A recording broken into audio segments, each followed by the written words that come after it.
신앙의 핵심으로 꼽고 이 유일신을 믿는 종교에만 기도가 있는 건 아니지만 뭐 다양한 종교 안에 이 기도가 굉장히 중요하다라는 걸 일단 기도를 하냐면 이 종교를 믿지 않는 코웃음을 치는 이들마저도 기도를 한다. 그래서 되게 세속화된 국가들에서도 변함없이 기도가 있다라는 것을 연구 결과가 보여주거든요.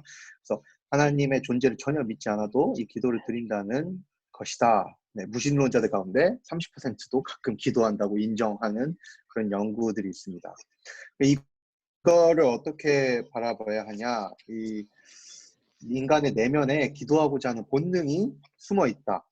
그래서 인간의 영역과 신의 영역 사이의 그 소통을 추구하라는 이 내면 가운데 존재한다. 이거를 칼 바르트라는 사람이 이제 하나님을 향한 불치의 향수병이라는 표현으로 했습니다. 그리고 그러면 모든 사람이 기도를 하는데 진짜 모든 사람이 본능적으로 다 기도를 하고 있다는 얘기인데 모든 사람들 기도들이 다 똑같은 것이 아니다라는 거죠.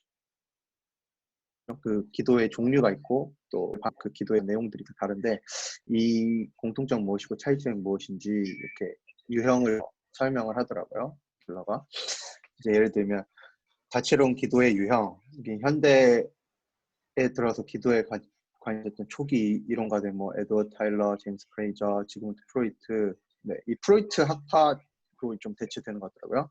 그리고 기도란 이 사람들은 이제 기도란 인류가 환경에 적응하고 자연의 힘을 통제하는 방편이다 라고 말했는데 이게 좀 진화론적인 사고 방식이라는 거죠. 인류가 그걸 적응하고 이거를 더 진화론적으로 이제 자기들이 이제 발전해 나간다라는 건데 이 학파는 좀 인간의 집단 이성이 어린아이나 마법 따위를 신봉하는 그런 유치한 사고 방식을 가질 때 기도가 나온다라는 거고요.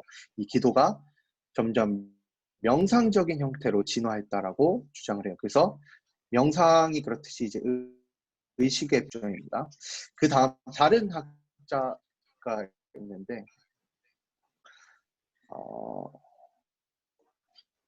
비슷해요. 비슷한 내용인데 칼 융이라는 학자는 이제 기도는 밖을 향해 손을 내미는 게 아니라 안으로 침잠에 들어가는 것 동양의 사상가들과 비슷하다. 그리고 인간 하나하나가 우주적인 생명을 구성하는 인자, 선불교와 유사하고 정신적인 명상, 여기도 비슷하죠. 정신적인 명상, 이게 중점입니다. 이렇게 생각을 했는데 이 사람들을 이제 프로이드 학파, 융 학파라고 해요. 이 사람들이 모두 인격적인 신에게 명상이라는 개념을 좀 더 했어요. 그 명상을 통해. 근데 이제 반대로 다른 학자가 있어요. 프리드리 하일러라고. 이 사람은 내면에 초점을 맞춘 신비적인 기도와 밖을 향한 예언적인 기도를 설명했어요. 그리고 두 학파 앞에 이 두 학파와 달리 후자 뭐죠? 예언적인 기도 이거를 더 우위에 두는. 그러니까 이 두 학파가 이 신비적인 기도를 했다라고 말하는 거예요. 그리고 본인의 생각에는 이 예언적인 기도가 좀 더 낫다라고 이제 주장을 하는 거죠. 그 첫 번째 학파, 이 학파의 이 내용인데 명상에 들어가면 신과 이야기하는 게 아니라 스스로 신의 일부가 된다. 네, 이 명상적인 기도, 신비적인 기도는 초월적이 아니라 내재적인 존재로서의 신을 강조하고 따라서 자기의 내면 안에서 자기가 드리는 기도가 공로가 되어 스스로 자신의 영혼을 구제하는 수단이 된다고 믿는다. 조금 기독교에서 말하는 그런 기도와 좀 다르다는 생각이 많이 들었고요. 그 다음에 이제 두 번째, 이제 프리드리히 하일러가 말하는 이 격정적인 부르짖음과 외침적인 기도다. 이 선지자 그리고 시편 기자 사도들 예수님의 기도 유형이 이런 기도 유형이었다고 말을 하고 또 기도는 자신을 정화해서 하나님 앞에 서는 얘기인 것 같고 이미 주어진 주님의 은혜에 기대는 것. 예언적인 기도의 목적은 친구가 친구에게 다가서듯 하나님께 가까이 나아가는 것. 이렇게 두 개를 대조해서 설명한 학자가 프리드리히 이 두 가지 모두 은혜에 대한 이해가 다르죠. 그래서 이게 공로적인 은혜이냐 그냥 주어진 것이냐 이미 주어진 것이냐라는 은혜에 대한 이해가 다르고 신에 대한 그 이해도 다르고 자기가 이제 스스로 신의 일부가 말하는 것과 이해가 다르죠. 네. 그래서 신비적인 기도가 자신 사이의 경계를 허물에 반해 예언적인 기도는 자신과 영광스러운 하나님의 차이를 뼈저리게 실감하는 방향으로 기도가 나옵니다. 그럼 이 두 가지가 봤을 때 좀 더 뒤에 쪽이 그럼 이 사람은 프리드리 할런은 이제 이 후자를 좀 더 우위에 뒀다고 했잖아요. 그러면 딱 봐도 뭔가 후자가 더 뭔가 맞는 것 같아 보이고 이 예언적인 기도가 라고 생각할 수 있는데 이 켈러는 기도는 신비적이면서 동시에 예언적이다라는 이 논지로 그 다음 글을 설명을 합니다. 필립 잘레스키 부부 이 사람들도 학자인데 이 사람들은 이제 기도마다 차이는 있겠지만 한쪽이 더 낫다는 식의 판단을 배우게 한다라고 했어요. 근데 또 켈러는 또 이거에는 잘레스키 분석은 참고할만 하지만 기도 형태 사이의 숱한 차이점을 규명하지 못한다. 이 분석은 그냥 야 누가 더 낫다고 하면 안 돼. 그냥 거기서 끝난다는 얘기죠. 그래서 그의 개인적인 견해를 하일러가 기도를 정의한 것이 좀 더 이 기도, 지금 위에 말했던 이 기도의 정의들이 조금 더 분석적으로 잘 돼 있다, 논리적이다라고 얘기를 해요. 그러면서 예를 드는 게 뭐냐면 이제 그 아까 신비적인 기도들이 좀 더 가톨릭 교회에서 하는 이런 그런 기도들이죠. 공로, 인간의 공로들이 들어가고 프로테스탄트, 우리 이 개신교도들은 예언적인 기도에 가까운데 그 사람을 대표되는 이제 조나단 에드워즈 많이 들어보실 텐데 굉장히 유명한 신학자가 있습니다. 그 사람이 신학을 아는 사람들은 그 사람이 이런 신비적인 기도를 하는 사람이 아니라는 걸 잘 알아요. 근데 그가 이제 페이지 69쪽, 70쪽 한번 펴보시겠어요? 보시면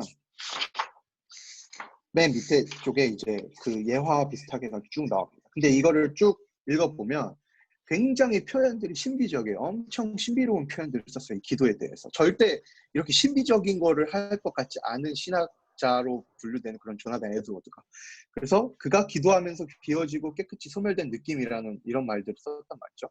그의 구원과는 명상을 통해 자기 구제를 추구하지 않는 사람입니다. 근데 그렇게 됐단 말이죠. 그래서 왜 그랬을까? 에드워즈는 어떻게 인격적이면 초월적인 하나님께 기도하는 이야기를 이처럼 신비적으로 묘사할 수 있겠는가라고 봤을 때 성경의 하나님은 우리와 같지 않지만 도저히 다가갈 수 없을 만큼 무한정 멀리 계신 분은 아니기 때문이다 라고 이제 켈러가 얘기를 합니다. 켈러가 그리스도를 믿는 이들은 성령님을 통해서 영광의 소망을 품고 있고 그 다음에 그리고 성경을 주심으로써 우리의 다이내믹한 이 영혼의 동력이 되게 하셨다라고 이제 말씀을 하셨어요.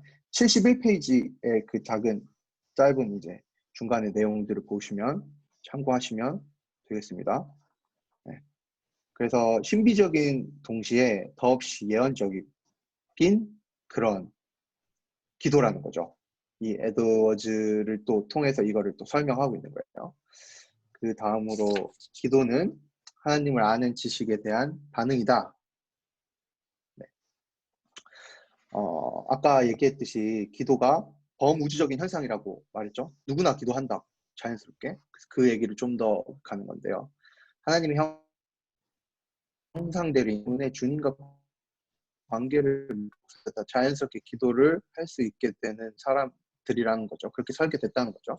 그래서 우리가 많이 아는 칼뱅은 모든 인간들에게는 신적인 존재를 알아보는 지각, divinitatis sensum이라고 말하는데 이건 divine이라는 단어가 성스러운 단어잖아요. 그리고 뭐 센서, 그러니까 그 느끼는 거, 그게 지각이 있다는 거죠. 로마서 1장 19절에서 20절을 보면 이는 하나님을 알만한 것이 그들 속에 보임이라 하나님께서 이를 그들에게 보이셨느니라 창세로부터 그의 보이지 아니하는 것들 곧 그의 영원하신 능력과 신성이 그가 만드신 만물에 분명히 보여 알려졌나니 그러므로 그들이 핑계하지 못할지니라. 이게 자연신학의 내용들인 것 같고 그 얘기를 하고 있는 것 같아요. 존 오웬이라는 학자는 또 누구에게나 기도하고자 하는 태생적인 욕구가 있다. 하나님에 대한 핵심적인 인식이 누구에게나 존재하고 비슷한 얘기죠. 또 이제 조나단 에드워즈 아까 그 하나님은 간혹 믿지 않는 이들의 기도에도 흔쾌히 응답하신다. 예를 들면 니느웨가 후회했고 돌아왔죠. 우리 그 요나 얘기 알잖아요. 그리고 아합이 또 기도를 했었단 말이에요. 아합이 기도해서 하나님이 들어주셨어요. 그러면 주님께 뭔가 기도하면 주님 무조건 기도 들어주셔야 하는 의무가 있나 보다. 약간 그렇게 생각할 수 있는데 그게 아니라 그분의 긍휼과 주권적인 자비로 말미암아서 이 기도에 응답하시는 분이시다. 네, 이걸 종합했을 때 기도란 하나님의 지식에 인격적으로 소통하는 반응이다. 네, 이걸 좀 중요한 정의로 얘기를 하더라고요. 그리고 인간이라면 저마다 나름대로 하나님에 대한 지식을 가지고 있다. 아까 위에서 얘기했던 내용이죠. 나름대로 다 가지고 있어요. 이 지식들을. 세상 모든 기도의 공통 분모가 바로 이 하나님을 아는 지식에 인격적으로 소통하는 것이다. 근데 여기가 대박입니다. 여기가 대박인 게 하나님을 아는 지식에 대한 반응으로 기도를 규정하면 그 지식의 질량, 순도에 따라서 기도가 변화무쌍해진다. 예. 분모가 예, 보통 분모라고 했죠. 분모가 예, 이게 막 바뀌면 기도가 변화무쌍해진다는 거예요. 그 변화무쌍해지는 기도를 이제 조금 크게 두 가지 차원으로 설명을 하는데 첫 번째는 어디든 도움을 구하고 싶어하는 인간 본연의 본능. 그렇죠? 우리 불신자들이 그렇죠. 불신자들도 막 갑자기 힘든 일 있으면 하나님, 예수님, 뭐 저기 천주님, 뭐 저기 뭐 석가모님 다 기도한단 말이에요. 불분명한 하나님 의식에 토대를 두기 때문에 하나님을 아는 지식이 너무 어렴풋해서 이게 진정한 대화라고 보기 힘들죠. 기도이긴 한데 진정한 대화라고 보기 힘들다. 두 번째로 이제 성경 말씀을 우리가 읽고 그 성령님께서 이거를 우리에게 이해시키시잖아요. 권능으로 힘입어서 우리가 하나님에 대한 이해가 또렷해진다. 이때 주님은 우리에게 너희가 피조물로서 여기는 이제 피조물의 느낌이에요. 피조물인데 자녀가 되었고 하늘 아버지와 대화할 수 있음을 알려주신다. 이게 본능적인 기도라면 이건 선물로서의 기도가 주어진다. 이제 마지막 파트인데 기도는 듣고 대화하고 만나는 일련의 과정. 그리고 기도는 하나님과의 쌍방향 소통 활동. 이제 C.S. 루이스는 이제 조금 이 두 가지의 내용들 자체가 좀 더 위를 향해 쌓아 올리는 인간의 공덕들이 좀 강했단 말이에요. 근데 이제 그게 아니라 강하고 솜씨 좋은 손을 내밀어 빚고 가다듬어가는 하나님의 손길이다. 관계의 목적은 생각뿐만 아니라 자신을 나누는 데 있고 의사소통은 상대방에게 인격적인 실체를 드러나게 한다. 이 기도가 되게 다이나믹한 과정이라는 거죠. 쌍방향으로 소통하는. 그래서 가장 온전한 의미의 기도란 하나님이 거룩한 말씀과 은혜로 시작하신 대화를 끊임없이 이어가서 마침내 주님과 온전히 만나는 단계에 이르는 일을 가리킨다. 주님과 온전히 만나는 것. 이 예를 좀 들면서 욥을 설명을 했습니다. 하나님이 어떤 분이신지 더 또렷이 알아갈수록 욥에게 엄청난 고난이 있었음에도 불구하고 그 불평과 하소연이 고백과 간구, 찬양으로 발전을 했죠. 이 욥기의 내용을 읽으셔야 이건 이해가 되는 부분입니다. 기도의 능력은 인간의 노력이나 열심 또는 기교가 아니라 주로 하나님을 아는 지식에 달렸다. 아까 얘기했던 것들이 또 결론으로 나왔고. 그럼 이제 하나님은 욥에게 좀 직접적으로 말씀하시지 않았냐. 막 귀에다 대고 음성이 들리는데 그러면 나도 잘 믿고 진짜 기도 잘 하겠다. 얘기를 한단 말이에요. 근데 중요한 것은 지금은 그때와 비교할 수 없을 만큼 하나님의 성품을 명쾌하게 드러내는 패를 이미 우리가 쥐고 있다. 이렇게 켈러가 표현하거든요. 예, 우리에게 이미 성경이 주어졌고 또 우리에게 이미 예수 그리스도께서 하신 모든 사역들이 이루어져서 그 새 약속을 우리에게 지금 주셨기 때문에 지금 그 욥의 시대는 족장 시대란 말이에요. 족장 시대인데 그때와 비교할 수 없을 만큼 이 히브리서 1장 1절에 3절 말씀 옛적의 선지자들을 통하여 여러 부분과 여러 모양을 우리 조상들에게 말씀하신 하나님 여러 부분 여러 모양으로 하셨던 하나님이 마지막 아들을 통하여 우리에게 말씀을 하여 주셨다.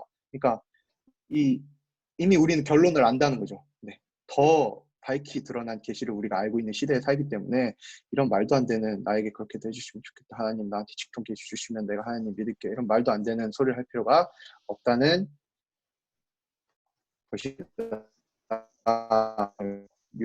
그 핵심이었고 혹시 잘 모르겠는 부분 있으면 네. 목사님한테 질문하시면 될 것 같습니다. 끝. 네, 수고했습니다. 그럼 이제 마칠까요? 회의 종료.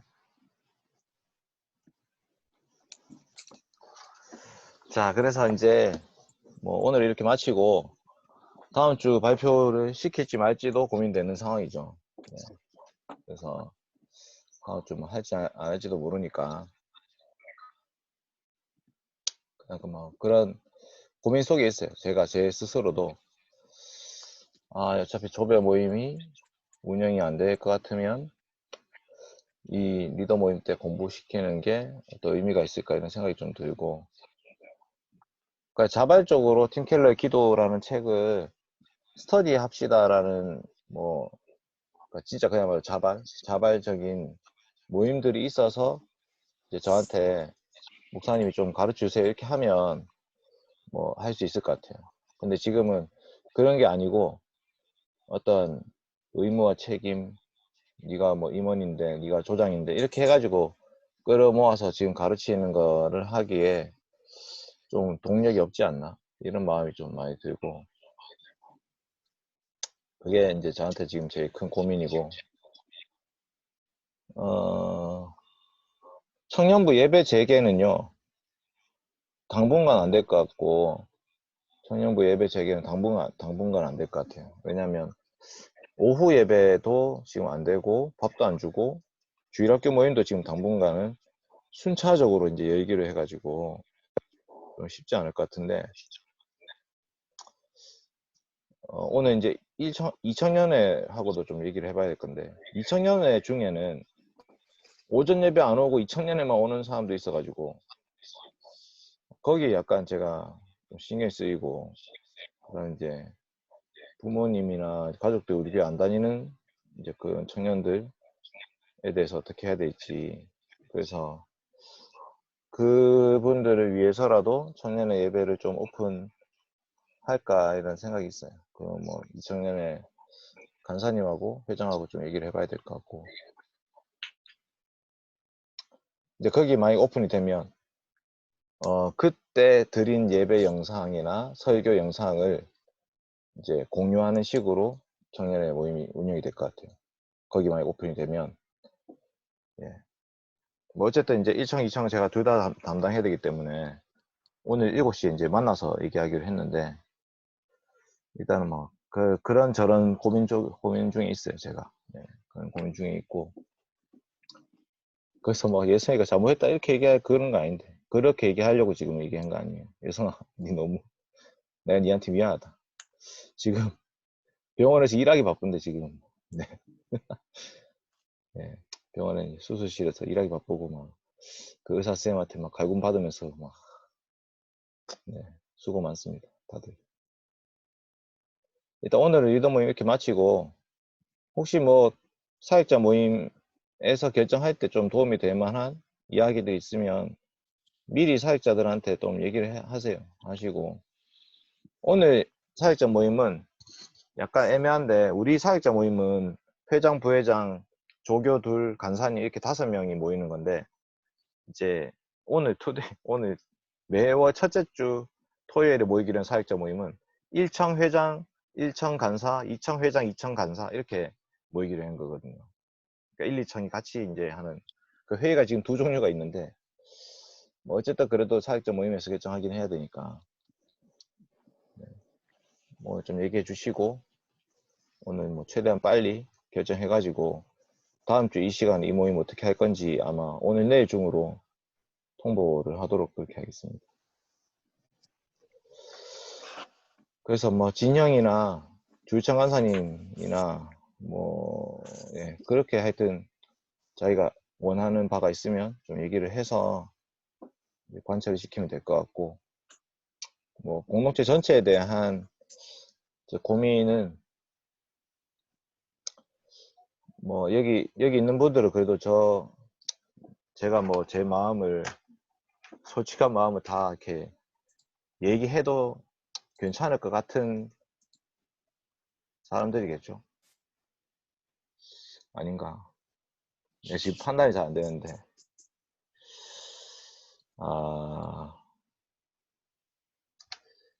이게 되겠나? 최근에 이제 우리가 최근에 같이 큐티 본문이 어디냐면, 최근에 큐티하는 본문이 마태복음인데요. 마태복음 예수님의 비유 중에 그런 비유가 있어요. 천국 잔치가 열려 있는데, 이제 천국 잔치에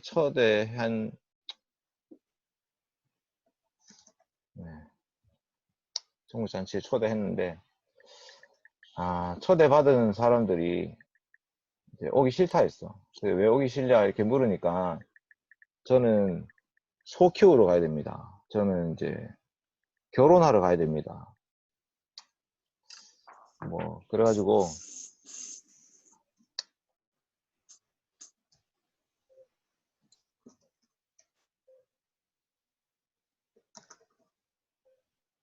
마태오 22장이네. 예, 마태오 22장에 보면 그런 장면이 나와요. 마태오 22장에 어쨌든 이것도 제가 그때 묵상했던 말씀이니까 좀 공유한다면 마태복음 22장에서 하시는 말씀이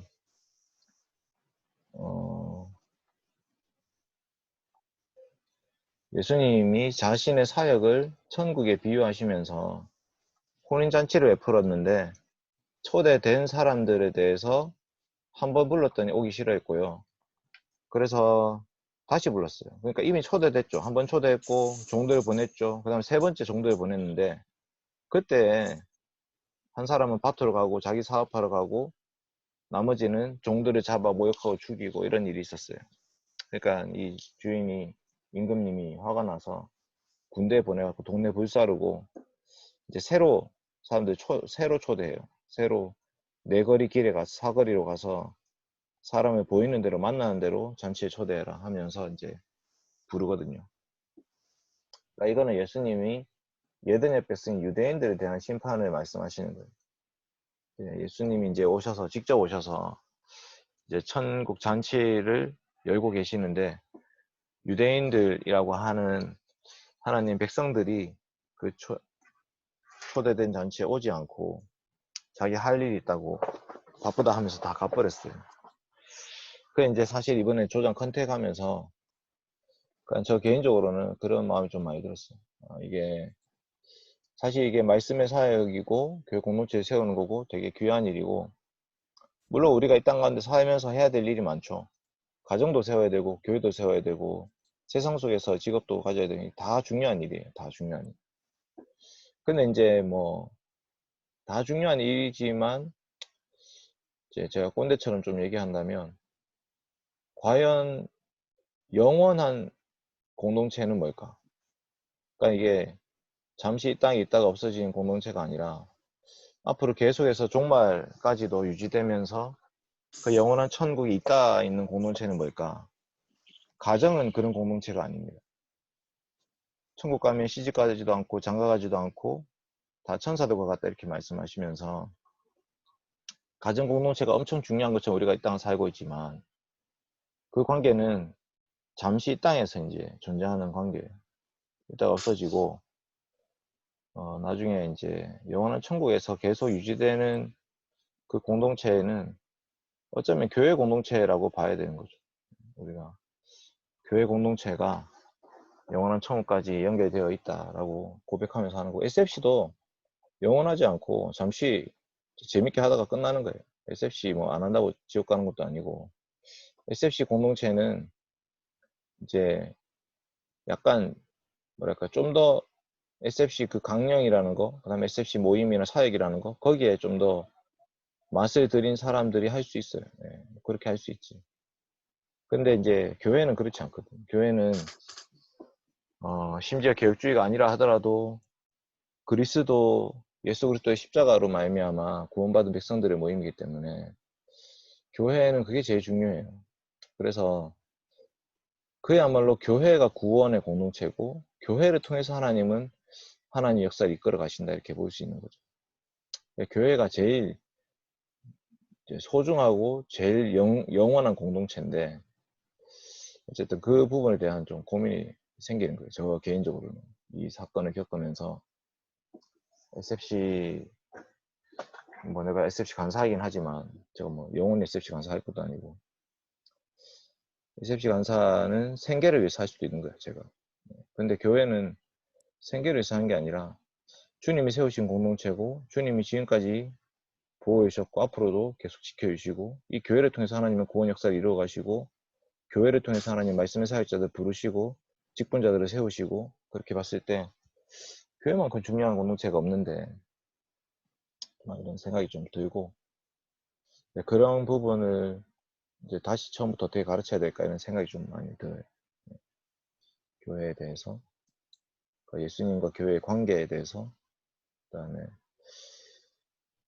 어쨌든 그 영원이라는 그 시간표 안에서 이제 우리의 이 땅에 일시적인 삶이라는 것이 존재하는 건데, 물론 대학교 학점 중요하지. 예. 취업도 이제 해야 되고, 취업도 해야 결혼도 할 수 있고 뭐 이런 게 있으니까 다 중요하긴 한데, 어쨌든 그 교회론, 교회에 대한 고백과 그 교회를 어떻게 생각해야 되느냐에 대한 생각이 많이 들어요. 그러니까 요새는 막 이렇게 얘기하면 다 꼰대라 해가지고 잘 얘기 안 하잖아요, 그렇죠? 네. 교회 공동체로 모이기 힘씁시다 이렇게 얘기하면 코로나인데 뭐 어떻게 모여요 이렇게 얘기할 수 있으니까. 저도 이제 꼰대가 되고 싶어서 그런 얘기 하는 건 아니고, 어쨌든 예수님께서 이 땅에 교회를 세우시고 지금까지 이끌어가는 방식이 그 모임을 통해서 유지됐던 거죠. 모임을 통해서, 관계를 통해서. 여러분 집에서 인터넷으로 예배 드리지만 예배 됩니까? 네. 예배 말씀 집중됩니까?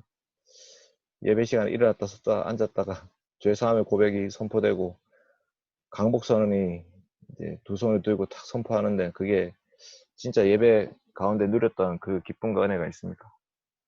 저는 그럴 수 없다고 보거든요. 인터넷으로 아무리 발달해도 그럴 수 없다. 사람이 이제 몸을 가지고 있으니까 공간적인 존재, 이미 몸이라는 것이 있으니까 공간적인 존재고, 이제 공간을 통해서 역사하시는 하나님, 그 천국이라는 것도 실제 공간으로서 천국이 있는 거죠. 그런 것들 좀 생각해 봤을 때 교회, 공동체, 사람, 만남, 관계, 그 안에서 일어나는 헌신과 섬김, 수고, 봉사, 이 여러 가지 측면들이 주님이 이 땅에 세우려고 했던 그 교회 공동체일 텐데 라고 봤을 때 조금 아쉬움이 크죠. 아쉬움이 크고, 그 교회는 이제 단지 학교가 아니거든요. 그러니까 공부하러 오는 것이 아니고, 그러니까 뭐 배울 게 있으면 교회 가고 배울 게 없으면 안 가고, 이것도 사실은 교회를 가는 의미와 목적이 아니에요. 예. 그런 게 아닙니다.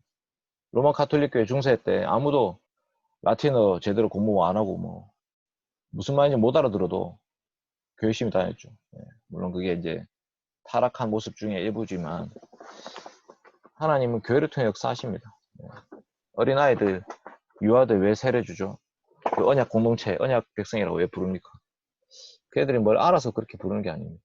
그러니까 그 언약 안에 있는 그 공동체에 속한 것 자체만으로도 의미가 있기 때문에. 그러니까 예배라는 것을 다 이해하지 못해도, 설교를 다 이해하지 못해도 예배의 자리에 앉아가지고 예배에 참여하면서 내가 지금 예배 드리는 그 하나님에 대한 존재를 인식하는 거거든요. 그래서 이제 최근에 뭐 기독교 세계관 운동 막 하다가 이제 좀 접고, 기독교 세계관 운동은 좀 접혔어요, 지금 사실. 왜냐면 너무 지식적으로 가가지고 접혔고, 예전 중심의 그 신앙생활에 대해서 제임스 스미스나 이런 사람들이 습관이 영성이다 이번 책 내면서 이제 예배 자체가 주는 의미가 있다를 강조하고 있는 어떤 신학적인 흐름도 있어요. 이제 저도 거기에 대해 좀 동의하고, 그래서 이제 목사님 설교 좋으면 교회 가고 설교 안 좋으면 교회 안 가고. 근데 그것도 사실 이상한 거죠. 그거 자체도 좀 문제가 있다 이렇게 인식을 해야 되는 거고, 이제 그렇다고 해서 목사들한테 면죄부를 줄 수는 없고, 목사들은 설교 열심히 준비해야 되고, 그러나 성도들이 같이 교회를 세워간다 했을 때는 그냥 들을 게 있으면 듣고 배울 게 있으면 배우고 그거 없으면 안 가고 이렇게 갈 수는 없는 거예요, 교회 공동체가. 그래서 이제 신천지나 이단에 빠지고 이런 것도 이제 그런 여러 가지 측면들에 고민이 되는 거죠. 그러니까 우리 멤버십이 81명이다, 이것도 이제 문제가 있는 거예요, 그렇게 봤을 때. 과연 우리 공동체 멤버가 81명일까? 그것도 저는 좀 고민이에요. 그러니까 멤버십을 좀 더 확보된 멤버십만 조별 나눔 해야 되는 거 아닐까, 이런 생각도 좀 들고. 그러니까 어중간한 사람들을 끌어들이기 위해서 교회가 너무 이제 힘 빠지는 역할, 조장이 맨날 결석자 체크해야 되는 이런 상황이면 재미가 없지 사실. 조장이라는 역할이 결석자 체크해가지고 결석자들 뭐 왜 안 왔냐, 무슨 일이 있냐, 이렇게 베이비시터 역할만 할 것 같으면 너무 힘들어요. 힘들고 오히려 받은 말씀의 은혜들을 함께 나누면서 독려하면서 갈 수 있는 이제 긍정적인 차원, 적극적인 차원의 역할이 좀 더 필요하고, 그래서 모든 멤버를 조어에 넣어야 되는가 있어서도 저는 약간 고민이 되더라고. 예를 들면 지금 교회 같은 경우에 이중 등록인 사람도 있잖아요. 지금 우리 교회 이중 등록, 자기 고향 교회 따로 있고 포항 교회 따로 있는 이런 애들이 사실 이명서도 안 끊었거든요. 그러니까 우리 교회 멤버가 아니야, 그 법적으로는. 그러니까 그런 상황에서 나중에 이명서 또 떼줘요. 어디 간다 하면 떼줘. 그 웃긴 거지. 그러니까 이중 등록인 상태면 이 교회 멤버도 아니고 저 교회 멤버도 아닌 사람이거든. 그래서 우리가 그 공동의회에 직분자 선출할 때 투표권 안 줘요. 그런 사람들 이중 등록 안 주고, 그래서 우리 교회 멤버다라고 확인된 사람들만 공동의회 회원권을 주는데, 어쨌든 그런 여러 가지 교회론과 관련된 좀 더 우리 공동체 멤버십이라는 거를 좀 단돌이 할 수 있는 기회를 좀 삼으면 좋겠다 이런 생각도 좀 들고, 그런 마음이 있어요. 저 개인적으로. 막 이렇게 가면 또 공경미 목사 또 사고 쳐가지고 막 포항대형교회 애들 천년 다 떨어뜨리고 막 다 오지 마라 하고 이렇게 했다고 막 소문날 수 있지만, 네. 이제 어떻게 가는 게 과연 예수님께서 기뻐하시고 예수님이 바라고 꿈꾸셨던 교회를 함께 세워가는 길일까에 대한 고민이 좀 있는 거죠. 일단 뭐 나중에 사역자 모임 할 때 좀 더 구체적으로 얘기하고, 네. 어쨌든 결정되는 대로 여러분이 좀 잘 따라주시고, 어쨌든 이 방에 있는 이분들 여러분들은 제가 이제 우리 교회 핵심 리더다 이렇게 생각하고, 네. 일이 있으면 여러분과 함께 나누겠습니다. 다들 저녁 식사 맛있게 하시고 잘 지냅시다. 주 예배도 잘 참여하시고. 네. 안녕. 고생하셨습니다. 고맙습니다. 수고했다 얘들아.